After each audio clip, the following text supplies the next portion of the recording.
Hey everybody, so who's seen the sneak peek that Us Weekly, Weekly, frankly, I still don't know which one it is, put out? If you haven't yet, it focuses on the drama of Kody's wedding ring. And we know that Meri pointed out that Kody had a new ring in season 18. She said, that's a new ring. And he's like, and Robin's like, it's just a cool ring. No, no, it wasn't.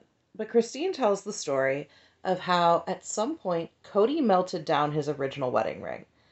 Saved the gold, saved the diamonds, but he melted it down. And she shares that he specifically said it was because he didn't want Meri to have any power over him. And she actually kind of laughs about it. And then we get Meri coming in. And they actually did a confessional after taping. She is upset. And she's like, that's not her story to tell. That was my story. And if I wanted to share it any time in the last 13 years, I would have shared it.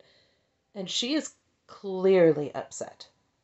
And I can agree. Frankly, I don't think Christine should have been laughing about it. I think that actually was kind of hurtful.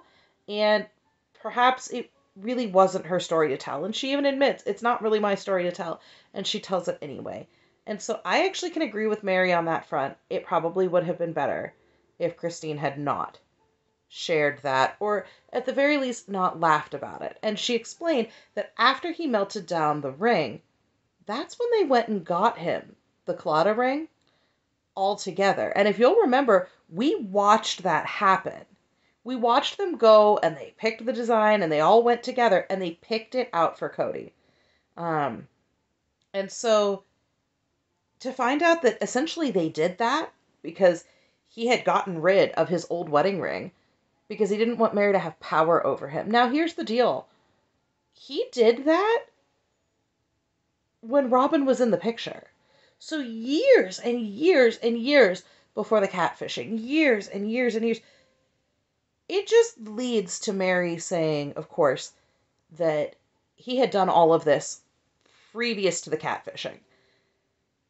And that cements it for me, that the relationship was, for all intents and purposes, over. It was.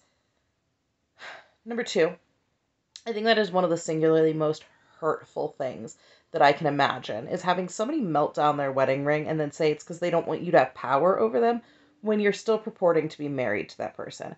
My husband does not wear his wedding ring. He cannot. In the profession that he is in, they're actually not allowed to wear jewelry while doing their job. And so for him, it's just easier. It sits in a special place. It is safe. I know where it is. We've actually talked about, because he could wear it on a chain, getting him a chain to put it on so that he can have it close to his heart, which is fine with me. I wear mine almost all of the time. You'll notice occasionally in videos that I've taken it off for, various reasons. A lot of those times are, generally speaking, when I have to go into any type of hospital setting. I will take it off. I'm prone to fainting in those instances, and I would hate to have something happen to it. So I would be heartbroken. We actually in the past have talked specifically about my engagement ring, having 2 daughters, how eventually we are going to split it, because I didn't want, A, if something happened to me, I didn't want him to have to go through that by himself, but B, I never wanted anyone to have any hurt feelings about what would eventually happen to some very meaningful pieces of jewelry. And I tell that not because I just want to share silly stories, but to show a great difference in how disrespectful it is of Kody to just melt down his wedding band and use it to hurt somebody else. Like that's horrifyingly disrespectful, number 1. Or I guess that's number 2. Number 3, she brings up that Kody and Robin designed rings for themselves while everyone was still married. While everyone was still together, they designed new rings for themselves. And she said, so we could all see how it was. Now, is that the ring that we saw Robin wearing in the part 1? Because I don't remember that ring. I don't recognize that ring.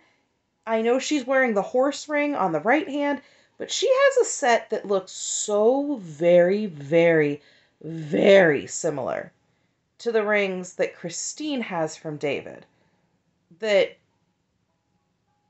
I'm not sure where that came from. However, if they did go and design other rings behind the other wives' back while everyone was still saying that they were together, that is, oof, that's gross and disrespectful too.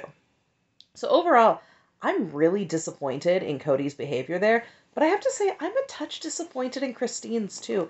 There was not a lot of compassion shown in that story, and I understand she and Meri have a very tumultuous relationship, but there definitely needed to be a little bit more compassion shown, especially considering that Meri is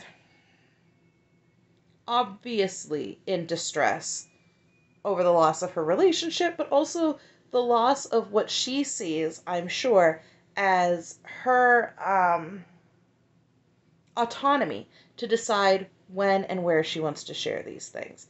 So, those are just a few thoughts that I had on the, I'm going to call it Ringgate situation going on over with Kody and Robin. I had mentioned in a short previously, if you haven't seen, that it looks like the telos were filmed in July. Uh, Once again, all credit goes to the Surviving Sister Wives podcast. Corey and Carly figured that out. I think that's brilliant, but it looks like it was filmed literally a week after Gwen's wedding. And we all know that he and Robin showed up 2 hours late. They showed up to the reception. They didn't show up to the ceremony. 2 hours late, and that things were relatively uncomfortable with the other family members. I wonder if that plays into a lot of the attitude that we are seeing from Kody and potentially from Robin also at this one-on-one. But I guess we have to wait just a couple more days to find out what we're going to see in part 2. And I'm pretty excited. I can't lie. I want to know what we're getting into. So if you have any thoughts, leave your comments down below.